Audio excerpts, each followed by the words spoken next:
Hey friends, welcome back to Kat's Kitchen. I'm so glad you guys are back here with me for another episode. I'm going to be linking these recipes down below for you in the description box. Now I'm going to actually start a new series on Mediterranean dishes. I really hope you like them. I'm very inspired with Mediterranean cooking because that is the first restaurant I ever worked at. Whenever I was about 13 or 14, I started out as a hostess in a Greek restaurant and then worked my way up to cooking in their kitchen. So I really resonate with the cooking style, the health benefits and factors from it, and it's just amazing, tasty food. So I hope you enjoy this series. Today you're gonna see, we're going to make, let me go over to our list here. The first recipe we're gonna make, the main is gonna be a chicken gyro. I'm actually gonna be making these on the grill. You can make them in the skewer fashion like it shows online in the oven.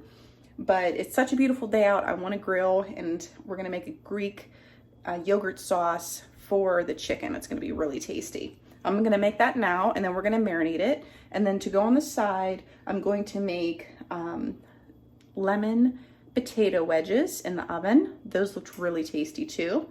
And then I'm debating on what I'm going to make I may just do it like a small salad alongside of it because, the chicken and the potatoes I think are going to be fairly heavy enough, so I wanted something light. And then I also wanted to show you my herb garden, so I was able to plant them yesterday. So I'm going to turn you around here and I'll show you what my herb window looks like. All right, so hopefully the light is okay so you can see. I have here, tucked away in the corner here, I have our cilantro, mint, then we have cilantro, basil, parsley, and mint here growing. And then I have cut parsley here too. So what I did is I ordered the plants that I wanted specifically. And then I also ordered some bunches of the herbs too. And then I, put them in these glass jars here with some water. And I heard that this is a really good way of preserving them a little bit longer. My window seal is fairly, it's not really chilly, but it's cool enough to where it resembles it being in the refrigerator, but not that cold. But I think that I'm gonna have a better chance with them staying alive and a lot more happy in this situation. So just wanted to share that with you guys. Okay, so we're starting off with our Greek yogurt chicken marinade. And I'll just link the recipe down below for you guys so you can follow along with it. I think the only thing I didn't have for this recipe was the coriander. But honestly, it turned out really well. The only thing is I would just, personally, for my next time I do this, I'm going to back off on the cinnamon a little bit. It was nice to have a little bit of the cinnamon flavor there, but I just think I should have added a little bit less. So here we're just adding some fresh lemon juice.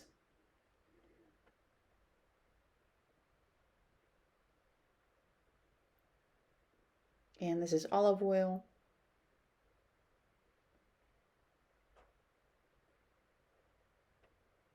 And we're going to do some salt and pepper, minced garlic. I also do some prep on this day. You'll see this is a Sunday, so I try to get some prep for the week done. There's some paprika.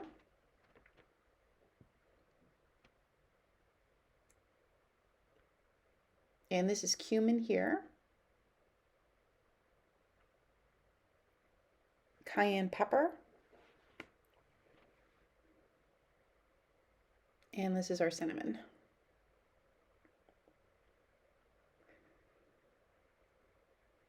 And that's just a little pepper there. It's easier to mix this up if you use gloves, so that's what I'm doing here, especially if you have a manicure.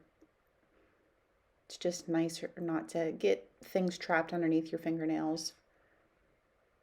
So we're going to mix this up really, really good, and then I'm just going to cover it up with some plastic wrap and leave it in the refrigerator. This is going to marinate for a few hours. You can do this the night before if you'd like to enrich the flavor. But on this day, this is the opportunity that I had to do this. So the recipe calls for at least marinating it for at least 1 hour in the refrigerator.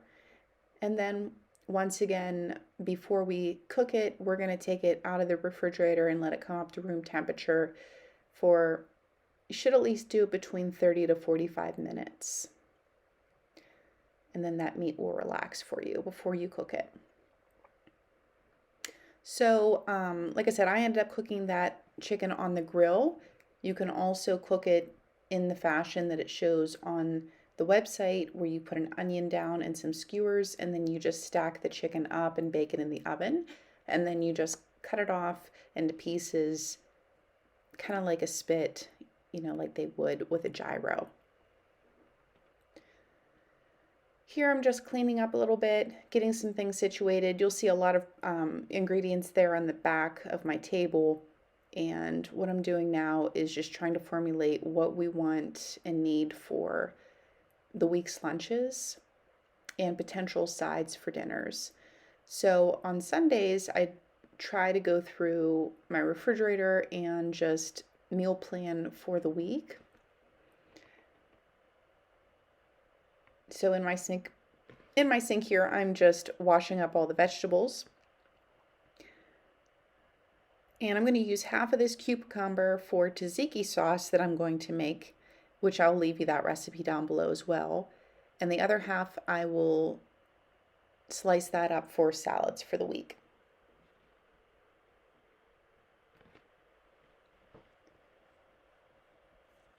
So this tzatziki sauce is really easy to make for it to come together. Just need half a cucumber here. And what you'll need to do after that is you're going to squeeze as much liquid out of it as you can in a paper towel. And then you can add it to whatever dish you want to either serve it in or store it in. The only thing I've noticed with tzatziki sauce, at least when I make it fresh, is it really only tends to last for that day, preferably. So just make enough for what you need for that day, or if you're having a party or whatnot. Tzatziki sauce is really fresh for gyros or grilled meats. It just lifts it up and it brightens everything up. Gives it a really nice, very nice flavor for grilled meats.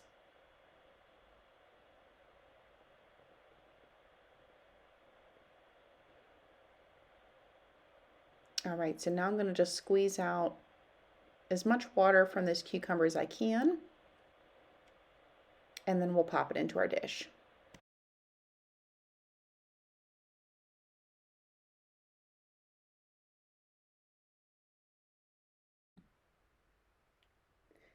One thing I noticed about this recipe to make it that much more better is it does call for white onion, and it just calls for a small dice.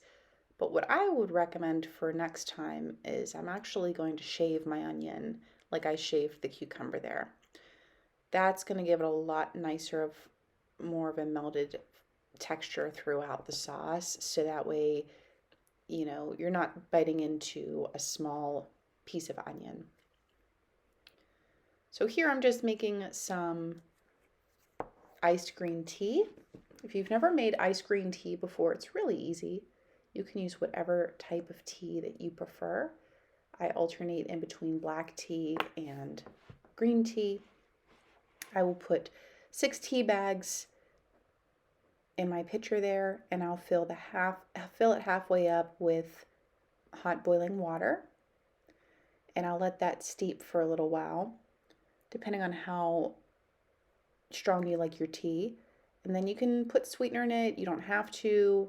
I've done monk fruit, honey, sugar before. You can, switch it up, do whatever you like. Mix it in there while it's still warm, and then you just top it off with some filtered water. And then you can just taste it and see if it's strong enough. Then you can take the tea bags out, and once it cools down, put it right in your fridge. So I just put a little bit of Greek yogurt in my dish there, and then now I'm getting some fresh lemon juice ready.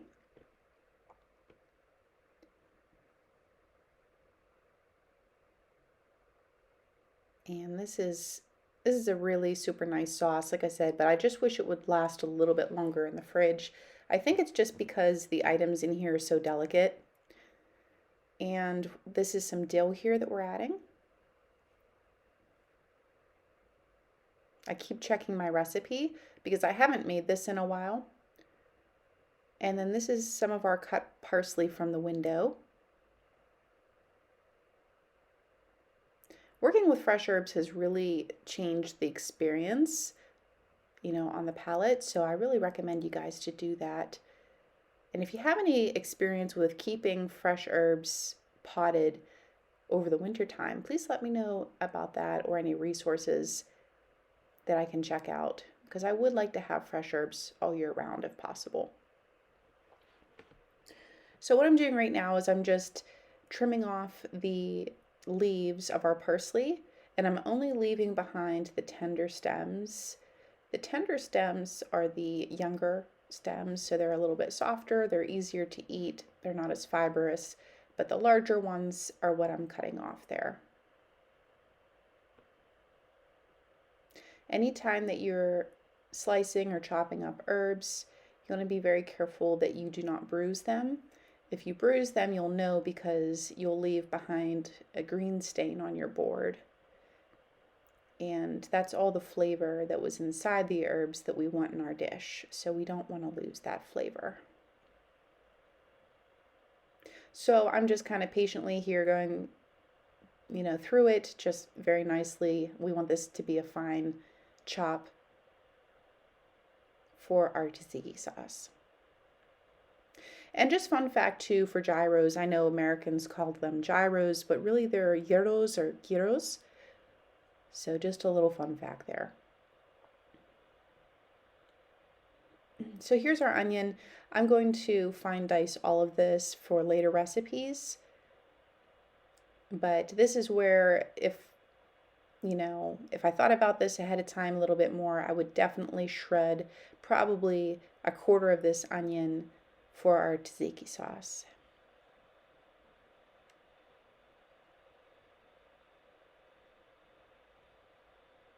Next, we're going to add in a little salt and pepper. And then I'm going to finely dice this white onion. If you see, I took out the root there at an angle. You can leave the root attached if you want. I know some people say that if you leave the root attached, it actually perfumes less, as in it puts off less of those fumes to make your eyes water. So I'm not sure if that's accurate or not. I usually don't have a ton of trouble unless I'm chopping up like a bushel or a half a bushel of onions. That's whenever I notice it fills the kitchen up with the smell of onions. But maybe it's just because I'm so used to it. So here you can see I'm using a quarter of that onion. And then we'll preserve the rest for later prep.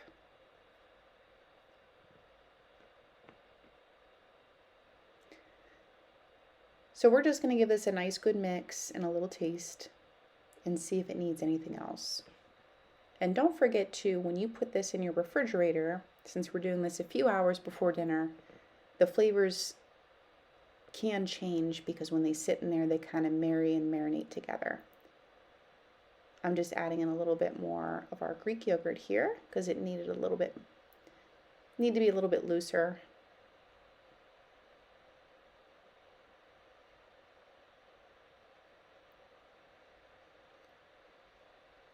And I'm saying here that it's good, but it just does need a little bit more of our salt, pepper, our dill.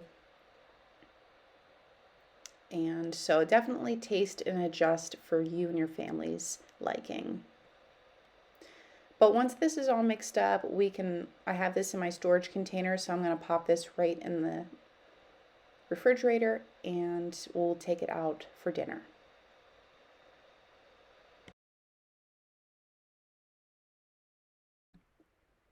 Alrighty guys, so here we are just doing a little bit of prep work here for the refrigerator. Like I had mentioned, I'm just thinly slicing our purple onion or red onion.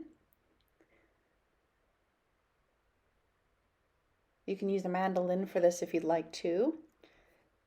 I don't have one, but I'll be honest, I'm one of those chefs that I probably would use it, but I like to have things that I use quite often. So we used to use them in the restaurants, of course, but yeah, I've just always, I guess I'm just so used to a knife in my board. So eventually I am going to pickle some of these red onions. I'm almost through the red onion that I've cut for the fridge here. But later on, you're going to see we're going to do some ferments. Not in this video, but I'll make another video on that for some of our Greek inspiration.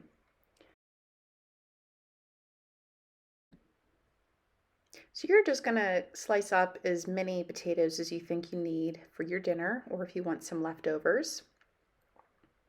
And I did want some more for leftovers, so I think I ended up using about six small to medium potatoes for this, roughly. And then we're going to be making, it's kind of like a marinade for it, but you mix it up, you pour it right over your potatoes, and then you bake it right away. So it's not really going to marinate, but it's similar to a marinade. This is the only recipe that I had seen for roasted potatoes that called for, I believe it is a half a cup of water. You can see me putting it in there. Lemon juice, minced garlic,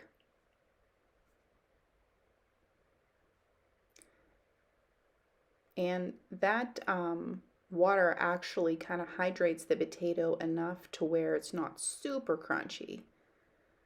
And then we're doing salt and pepper, oregano,